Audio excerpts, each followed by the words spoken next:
Hello students, very very good morning. And I hope आप बहुत अच्छे होंगे। बहुत अच्छे से आपने अपनी एग्ज़ाम की तैयारी जो है वो कंप्लीट कर ली होगी। तो आज हम बात करेंगे आपके पास किस तरीके से आप अपने टेस्ट को प्रिपरेशन कर सकते हैं। एंड आई होप कि आपकी तैयारी कंप्लीट हो चुकी है। तो किस तरह से आप अपने टेस्ट को अटेम्प्ट करेंगे, ठीक है। क्योंकि आपने बहुत अच्छे से पढ़ा है, बहुत अच्छी बात है, लेकिन एक छोटी सी गलती आपके टेस्ट को आपके हाथ से गंवा सकती है और आपको फिर से उसमें बैठना पड़ेगा, यानी दोबारा से पेपर देना पड़ेगा।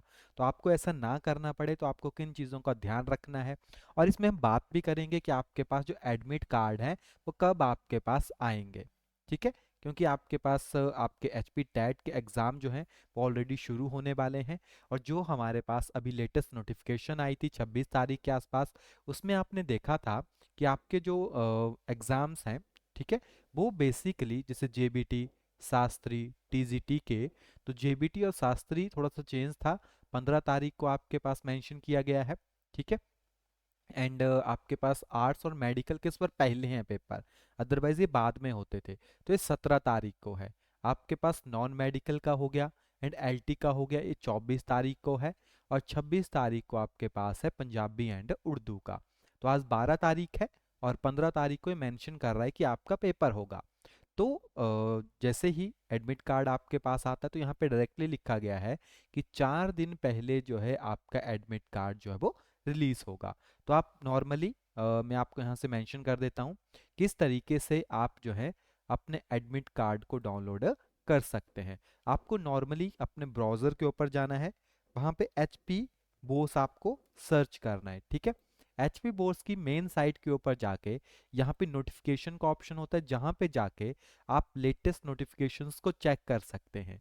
क्योंकि जैसे आपके पास एडमिट कार्ड आएगा तो यहाँ पे आपको नोटिफिकेशन मिल जाएगी, और मे बी आज शाम तक जो है, जो स्टार्टिंग के पेपर्स हैं 17 तारीख तक, हो सकता है कि उनके एडमिट कार्ड जो है वो अलॉट हो जाए। तो यहाँ पे आपको एडमिट कार्ड देखने को मिल जाएंगे। अभी 30 तारीख को सिर्फ रिजेक्टेड लिस्ट आई थी, जिन स्टूडेंट्स ने फीस सबमिट नहीं करवाई है, और उनको जो है एग्ज़ाम देना नहीं पड़ेगा अब, है ना, क्योंकि उन्होंने फीस सबमिट नहीं करवाई है। और ये आपके पास लेटेस्ट नोटिफिकेशन आई थी, इसके ऊपर कोई भी नोटिफिकेशन आपको टैट से रिगार्डिंग नहीं मिलेगी। कहाँ से आप डाउनलोड करोगे? ये जो टैट का ऑप्शन आपको यहाँ पे दिख रहा है, जब आप इसके ऊपर क्लिक करोगे तो अभी आपको देखो जैसे फॉर्म भरने की ऑप्शन आ रही है यहाँ पे, है ना। तो आपको फॉर्म तो अब नहीं भर सकते, आप प्रोसीड कर सकते हो आगे, लेकिन करने की ज़रूरत नहीं है। क्यों? क्योंकि अब जो है को साइन इन का ऑप्शन, यहाँ पे आप साइन इन कर सकते हो। तो यहीं पे जो आपका ऑप्शन होता है वो चेंज हो जाता है, यानी ये वाला ऑप्शन आपके पास नहीं रहेगा, ठीक है। सर्वर में एरर आ गया, ठीक है। होम पेज के ऊपर जाके वापिस हम टैग पे, तो यहीं पे आपके पास ऑप्शन आ जाएगा जहां से आप अपने एडमिट कार्ड को डाउनलोड कर सकते हैं। तो नॉर्मली आप साइट के ऊपर जाके कहीं भी आपको चेक करने की जरूरत नहीं है। नॉर्मली एच पी बोस यानी Himachal Pradesh board of school education search कीजिए, और वहां पे जाके टैट के ऑप्शन के अंदर आपका एडमिट कार्ड जो वहां से आप डाउनलोड कर सकते हैं अपने एप्लीकेशन नंबर के साथ। इजी मेथड है, ठीक है। वहां से वो डाउनलोड हो जाएगा।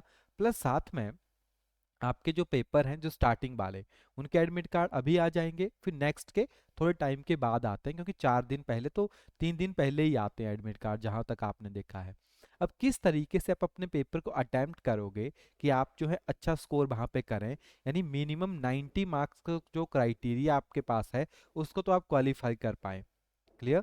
यानी 60% या आपके पास 55% जो रिजर्व कैटेगरीज होती है उनके लिए क्राइटेरिया रखा गया है। देखिए 60 में यानी आपके पास 90, और यहाँ पे 82 मार्क्स यानी 83 मार्क्स आपके पास आने चाहिए, तभी आप जो है वो पास होते हैं। हमेशा क्या कीजिएगा, जो भी आपकी सेक्शंस होती हैं जो आपको सबसे पहले आती है और जो ज़्यादा टाइम कंज्यूम नहीं होती है, हमें सबसे पहले उन्हीं को करना है। और उससे पहले हमें अपने मन को शांत रखना होता है। अगर आप बहुत ज़्यादा डिप्रेस हो जाओगे, मेरा एग्ज़ाम है पता नहीं पेपर कैसा आएगा, तो फिर कभी भी आप अपने टेस्ट को क्लियर नहीं कर पाओगे। आपको एकदम शांत रहना पड़ेगा, शांत रह के आपको अपना पेपर करना है। और हमेशा एक चीज़ रखिएगा, एग्ज़ाम पास होने का सबसे बड़ा कारण होता है कि जो आपने पढ़ा है वो आपने सही किया। अगर आप जो पढ़ के जाओगे और उसको आप अच्छे से अटेम्प्ट नहीं कर रहे हो, ठीक है, जो आप पढ़ के जाओगे उसको उसको आप अगर अच्छे से अटेम्प्ट नहीं करोगे और वहाँ पे चीज़ें गलत हो जाएगी, और वही आपको फेल करवाते हैं। क्योंकि मान लीजिए 100 मार्क्स हैं, ठीक है। 100 मार्क्स के वो क्वेश्चन आए हुए हैं जो आपने पढ़े हैं। आप अगर 15% भी यहाँ पे एरर दिखाते हो जो आपने पढ़ा है, तो आपके मार्क्स ऑटोमेटिकली 85 हो जाएंगे, है ना। और जो आपको नहीं आता है और भी आपने मिस्टेक्स कर दी, तो आपको कोशिश करनी है जितना आपने पढ़ा है उसको बहुत अच्छे से रिवाइज कीजिए, ताकि उसमें से कोई भी क्वेश्चन आपके पास आता है तो उसको गलत मत करना। और अगर आप उसको गलत नहीं करोगे तो आप हमेशा पास हो जाओगे। ठीक है, यानी जो आपने पढ़ा है वो आपको अच्छे से अटेम्प्ट करना है। जो आपने नहीं पढ़ा है वो ऑलरेडी तुक्का होगा उसमें। क्लियर। तो हमेशा उस सेक्शन को कवर कीजिए जो टाइम कंज्यूमिंग नहीं होती है। जहां पे आपको लगता है समय लगेगा उसको फटाफट से स्किप कीजिए। यानी आपको क्या कोशिश करनी है कि हर एक क्वेश्चन को मिनिमम 1 मिनट ही दें।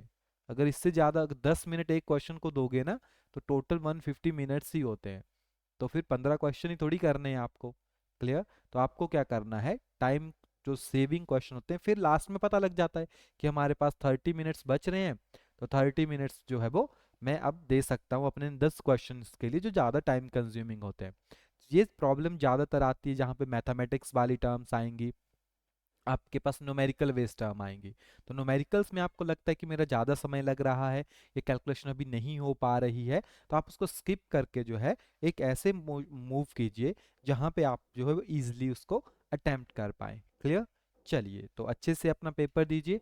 All the best for your exams.